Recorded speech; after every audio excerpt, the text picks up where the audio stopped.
If you're not strong enough to take accountability for what is allegedly yours, then you will own nothing. I think that's a big one because it makes me think about the ownership of property and gentrification. Gentrification snuck up on us, but it really didn't. We knew what they were doing. We knew white folks were gonna, were buying property way back in the day. We just didn't do anything about it. And I think that was because sometimes with financial consciousness, if your consciousness is stuck in survival mode, it's hard for you to go into investor wealth builder mode. So we're sitting there and we're just thinking about survival and how to get away from our neighborhoods, how to get out of the hood.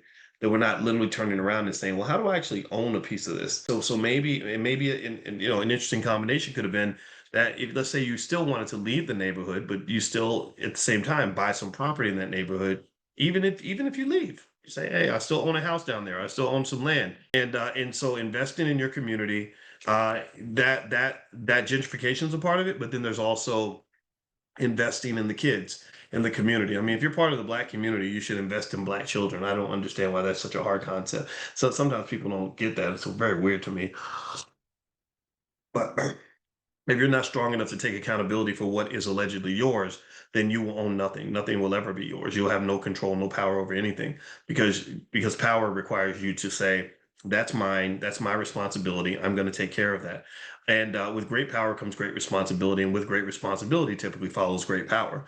So ultimately, investing in your community is deeper than just buying land.